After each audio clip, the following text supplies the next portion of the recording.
gëm a dóor rek kese. ouais. d'accord Issa ñu dem ci deuxième point. voilà ñu dem ci beneen ponk bi déjà dama la bëgg a laaj xanaa Barthélémy Dias nit ñi après élection yi ba léegi kenn gisuñu ko ñun. ñun gën ñoo gis suñu maire de ana suñu maire gën nañ ko gis. madame Diop man gëm naa ne yaa ngi gis Bart tous les jours. man kay gisuma ko gëj naa Issa yaa ngi gis Bart tous les jours. mais bien sûr Issa fan nga dëkk ci Dakar fii nii. Dakar Grand Yoff. Grand Yoff mais boo génnee Grand Yoff génn sa buntu kër tali yooyu nga gis noonu boo ko xoolee gis Barthélémy Dias moo ko fa defar boo siggee nga xool ci kaw éclairage public bi di nga seen Barthélémy Dias boo dawaatee léegi nga jël sa oto dem fii nii ci centre hémodialyse bu Liberté 6 bi nii une première à Dakar ou même au Sénégal. bu Khalifa Babacar Sall moom laa nga seen Barthélémy Dias boo demee centre de néonatologie bu Abass Ndao ak lu ñu fa def ci scanner nga gis Barthélémy Dias boo amee wala nga xam nit yoo xam am nañ nit bu feebar bu ñu demee ville de Dakar ñu jox leen prise en charge médicale di nga seen Barthélémy Dias nga am aussi tamit nit yoo xamante soxla nañ bourse ñu war a jàngi di nga gis Barthélémy Dias ñaanuma ko nag bu ñu àndee di ci cimetière ya di fa yóbbu nit wax dëgg bu ñu ko xoolee dinañ gis ni Barthélémy Dias moo ñu fi. Barthélémy Dias est à Dakar. Ouais. Barthélémy Dias est partout dans Dakar. mais politiquement. mais qu'est-ce que tu appelles politiquement. après ñu ngi dégg déjà ñu ne Barthélémy Dias cherche à rencontrer le président de la République Bassirou Diomaye Faye est-ce que yéen yow mi nekk cellule de com da nga koy confirmer que ni bëgg na rencontrer instant bi wala mi ngi wër pour rencontrer le président Bassirou Diomaye. mais boobu c'est tout simplement dans l'optique d'être omniprésent c'est-à-dire bu naree rencontrer Bassirou Diomaye Faye c'est pas pour ses beaux yeux wala pour ses problèmes personnels. C'est pour le problème des Dakarois. C'est pas la première fois que Barthélémy Dias demande à rencontrer le président de la République. Il faut que Sénégal tamit ñu war a mën a dissocier la personne de Barthélémy Dias, l'homme politique Barthélémy Dias et Barthélémy Dias, maire de Dakar.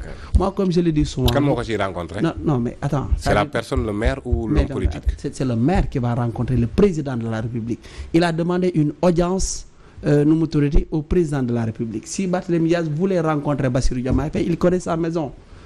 xam na fan la dëkk xamante nañ bu baax a baax mais c'est le maire de Dakar qui avait demandé à rencontrer le président de la République pour parler des problèmes de Dakar c'est le maire de Dakar encore qui réitère. Lequel problème. ma ne mais Dakar par exemple boo jëlee si je te dis qu'à l'heure où je vous parle Dakar ba léegi lu ñuy woowe rôle d'impôt jotagu ko Dakar balaa muy jot rôle d'impôt ñooñu toll parfois ci ay mois de septembre.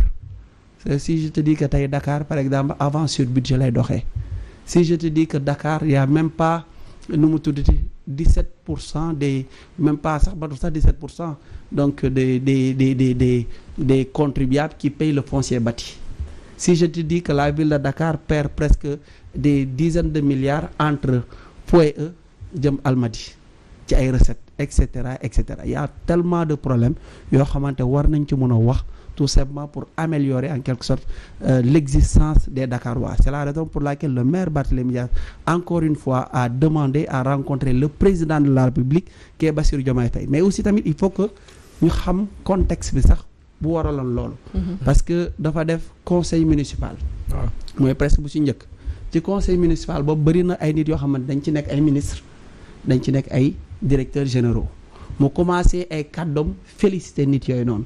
te yaakaar ci nit yooyu noonu tamit ñu war a mën a nekk ay ambassadeur u Dakar ci biir état central ba pare ne leen nag maa ñi ba léegi feddali en quelque sorte invite boobu ma defoon président de la République pour mu war a mën a toog ak maire de Dakar pour mën a régler ay problèmes Dakar parce que ba ci présidence de la République tey si je vous dis que le 4 avril c'est presque co-organisé par la ville de Dakar tey bu ñu nekk 4 avril il y a beaucoup de choses qui se font durant le défilé, c'est la ville de Dakar, l'argent du contribuable dakarois qui est payé pour tout ce que vous voyez. Mais c'est normal parce que le palais dafa bokk ci périmètre communal de la ville de Dakar. Non même loolu laay wax moo tax ma ne nag dafa da ciy bokk tey BRT bii nii ngeen gis nii boo gisee feu rouge yooyu noonu c'est la ville de Dakar boo gisee éclairage public bi c'est la ville de Dakar donc nag normal na Dakar maire Dakar ak président de la République war a mën a toog ñu war a mën a wax problème Dakar pour l'intérêt de la République pour l'intérêt effectivement donc de Dakar xam nga tamit nee naa il faut que ñu mën a dissocier yenn man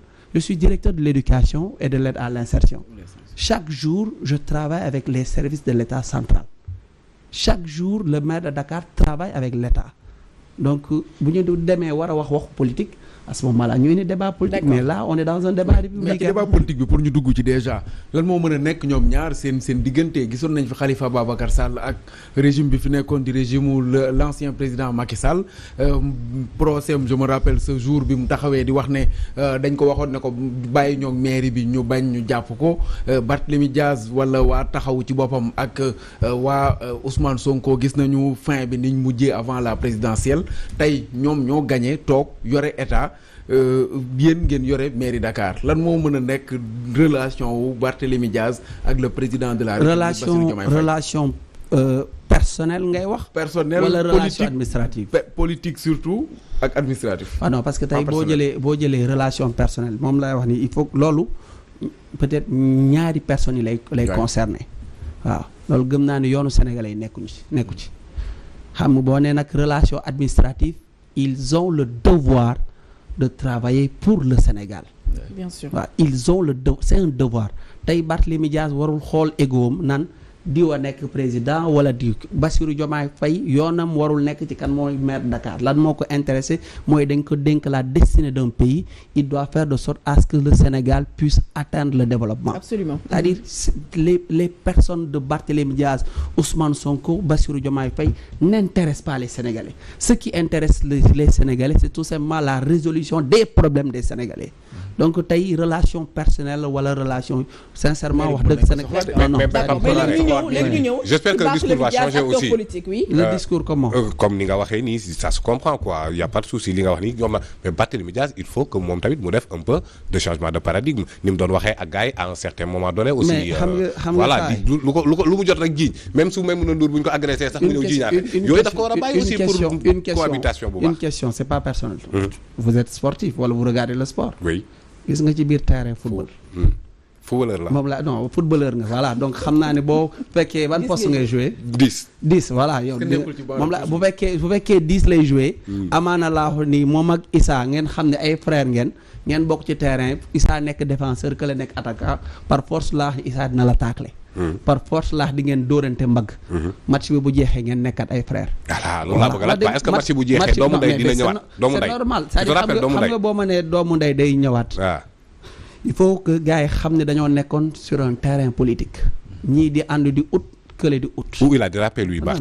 mais est-ce que au nom de la politique tous les loolu xam nga loolu sa gis-gis la parce que je ne sais pas ce que tu appelles déraper. Déraper par exemple je prends l'exemple de l'agression de Maïmouna Ndour Faye les premières heures Barthélémy Diaz génn ñu mu doon wax ñëpp xam ne da ko doon imputé waa Pastef est-ce que en tant que expérience bu mu am ci politique wax ne ma dama génn ci école du parti waru garder sérénité. mais ça yow enquête yi lan la wax. enquête yi kay ba léegi mën nañ ko bloqué enquête yi mooy moom jour bi la commencé ji xam nga moom non xam nga moom bu ñu neexee mu ne dafa accusé maintenant la personne ne peut dire s'il a accusé à tort ou à raison nañu bàyyi ñu xool lu enquête yow. est-ce que waru woon njëkkee non c'est-à-dire loolu sa gis-gis la xam nga nee naa dafa accusé waaw maintenant nag mën nañ xool ndax il a accusé à tort ou à raison. ça c'est l'institution de la mairie loolu y a que l'enquête qui pourra le dire. Barthélémy Diaz ba muy dem foofu il était parti en tant que politique. waaw il était parti en tant que politique il était parti en tant que frère il l'a bien dit. frère de qui. voilà de Maïmouna Ndour parce que Barthélémy Diaz ak Maïmouna Ndour ku leen xam ci côté liggéey xam ngeen ni yàgg nañ lool. mais dina bàyyi yooyu quoi léegi est-ce que dina bàyyi yooyu. non ndax dina bàyyi lan. yooyu noonu maanaam dem fenn rek tooñ accuser gratuitement sama doomu ndey. andi ay mais yow lan ngay woowee tooñ. xam nga loolu mooy insinuer à ce que Pastef moo agressé mais yow da nga jot enquête ya justement moo tax accusé ma kenn. waaw mu ngi noonu nag moom en tant que niveau bi mu toll. il devrait plus. xam nga ba nga waxee yow jotoo enquête ya. donc actuellement moom la actuellement munoo wax moom dafa accusé mais munoo wax tey ndax il a accusé à tort ou à raison. je peux le dire kay. parce qu'il n'y avait pas enquête. il a accusé à tort il n'a pas d'enquête. Comment ça il a accusé à tort il n'y a pas eu d'enquête. non mais non attends quand je dis comment ça il a accusé à tort. parce qu'il n'y a pas eu d'enquête. non il y a que l'enquête. donc il n'a pas. il y a que déglu ma il y a que l'enquête. yaa ngi dégg ak un jugement qui pourra dire que Barthélémy Diaz a tort ou a raison. mais là yaa ngi xaw a kii de bàyyi ma recadrer tuuti rek. bien sûr il n'y a pas encore enquête. waaw Barthélémy Dias de surcroît maire de Dakar, autorité politique, il vient sans enquête, sans preuve et sans fondement insinuer des choses. mais yow ka ma la wax ne moom amul preuve. il y a parce que amul enquête mais attends xam nga léegi tey yow ka ma la wax amul preuve xam nga moo tax ma ne la gis nga tey. tant que déggoo ma la tey tant que enquête amul. est-ce ba ñu ne ndax diw a def wala diw deful. non ce n'est pas à ce moment là moom laa si boobaa il a dit que moom dafa Sonko moom lan lañ ko yóbbee cour d'assises plateau bi il nous reste 10 minutes balaa fin émission lan la defal Sonko luñ ko yóbbee cour d'assises. d'accord ñu jeexal foofu noonu léegi xam na laa bëgg a xam génn ci ay élections présidentielles le président Diomaye Faye gagne largement avec la manière et tout mais dañoo gis ni une nette régression de Taxawu avec score ba Khalifa Ababacar Sall même pas 1%. mu bett ñëpp même pas 2% 5% sax amu ko. mu bett ñëpp alors le lendemain de Taxawu. gis nañu temps yi yéen a ngi commencé mandat benn retrouvaille entre les waa parti socialiste nañu sax il se peut que sax moom rencontre wala am na sax diggante soxna Aminata Mbengue Ndiaye ak Khalifa Ababacar Sall est-ce que mu ngoon ci gën a indi leer ak l'avenir aussi de Taxawu Sénégal. waaw xam nga boo demee ci élection nga gagné wala nga ñàkk da ngay def li ñu woowee évaluation nga xool sa taxawaay xool. lan moo marché ak lan moo marché wul ci loolu nga am ci jàngat pour waajal ëllëg waaw donc loolu la Taxaw actuellement nekk di def tey boo mënee retrouvailles socialistes mën nañ jàpp ni c'est prématuré de le dire te aussi dégg naa yenn nit sax ñëw naan Khalifa Sall ak Barthélémy Dias dañoo sàkku kiir dellu parti socialiste loolu demeewul noonu. Khalifa Sall non loolu am na gisante am na Khalifa Sall. yàgg na woote une grande retrouvaille de la famille sociale de la gauche bu ñu jëlee mbir mi tënk ko ci parti social dañuy juum on parle d'une grande retrouvaille de la gauche et quand on dit de la gauche on parle des progressistes on parle donc bëri na ay AFP fii ñoom Malick Gakou ñoom ñëpp ils font partie de la gauche ñooñu foofu moo leen meññ c'est-à-dire on parlait de ça Khalifa Sall yàgg na ko wax te ba muy campagne newoon na leen man may candidat wu socialiste yi bépp nit boo xam ne yëg nga ni yow socialiste nga jàpp naa ne war nga ma mën a jàppale amaana nag yàlla def na leneen loo xam ne ci moom moo am ci élection yi donc day delluwaat rek ci loolu mu doon woote muy fexe ba socialiste yëpp mun a dajaloo ci socialiste yëpp mun a dajaloo moo tax mu ànd ak ay ñooñam dem commencé seeti ñooñ nga xam ne ñoo doon incarner le socialisme au Sénégal muy PIT muy les progressistes muy waa parti socialiste et cetera ci yoon boobu lañ nekk di dox ci loolu la ñuy dox ñu ñaan yàlla rek mu war a mën a antu. Pa Moussa l'avenir de Taxawu Sénégal ak ces résultats yi ñu am ci présidentielle gis nañ ni régression bu extraordinaire lañ def. Absolument surtout à Dakar je sens que ni ça doit être une très grande déception pour ñoom mais Khalifa Sall en tant que candidat socialiste et puis chevronné boo xamante ne jàpp naa ne ci espace politique bi kenn ëpp ko ci expérience alors expérience boobu noonu moom moo ubbi la porte de la retraite de Khalifa Sall. parce que Barthélémy Dias mi ngi ko doon wax dernière élection Khalifa Sall la. Vu la constitution je pense que ni 2029 il aura l'âge voilà donc léegi maintenant effectivement man jàpp naa ne moom moo doon gën a incarner dëgg-dëgg une ambition au sein du parti socialiste donc retrouvaille boobu noonu muy wax te je pense que ni ñoom ñu ngi ciy dox pour jéem a joxe parce que aussi bien moom que Aminata Mbengue Ndiaye ils n'ont plus rien à prouver ci espace politique bi mais quand même il y a des jeunes yoo xamante ne xam naa ne am nañ de l'ambition notamment Barthélémy Diaz Malick Gakou qui est de la gauche aussi docteur Malick Diop c'est-à-dire ñooñu ñëpp ils sont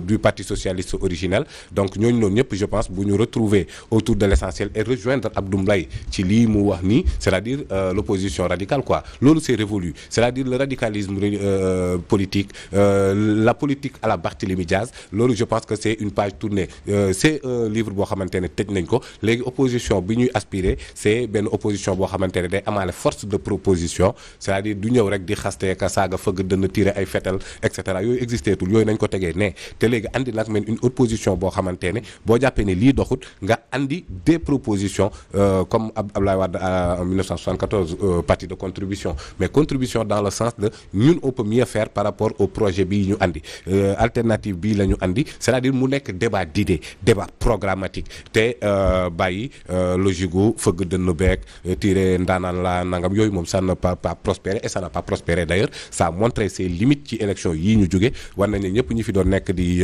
tëbaka dal yooyu yëpp sans avoir une proposition réelle bu mën a dugg ci bopp Sénégalais yi affirmer wu carrément ci li nga doon mais je pense qu'ils ont de la matière parce que dirigé nañ dëkk bi pendant 40 ans les socialistes mais nag il faut mu am benn rotation des élites benn mais il faut mu amaale benn sursaut idéologique parce que fa ñu nekkoon sur le plan idéologique tamit loolu c'est dépassé donc je pense que ni Barthélémy Dias comme c'est un excellent médiateur parce que c'est lui qui a été à la cheville ouvrière du dialogue n'est-ce pas. Yewwi Askan Wi da ko ci dolli. Voilà Barthélémy Dias est le membre fondateur de Yewwi Askan Wi. D'accord donc vu sur cet angle-là. moom xëy na parce que dans Taxawu peut-être il incarne le leadership donc na jël bâton de pèlerin dem ba waxtaan ak ay naataangoom en tant que naataango ñi ma fi cité léegi ñoom Malick Gakou docteur Malick Diop. y a beaucoup de gens y compris des gens qui ont des mairies yore base politique et tout. ñu càmbar dugul lal nag dugul Ousmane Kane te buñ jugee tamit ci loolu ñu tegu ci yoon bi te bàyyi ndëgg sërëx yeeg ku bàyyi teg xel yi teg dili yooyu ça ne peut plus prospérer. D'accord. Franchement. Issa. oui ci côté boobu sax déjà ci la ñuy wéyal parce que ginnaaw bu ñu waxee ci parti socialiste dañuy dugg ci les premiers pas du président suba ci talaata ji mi ngi war a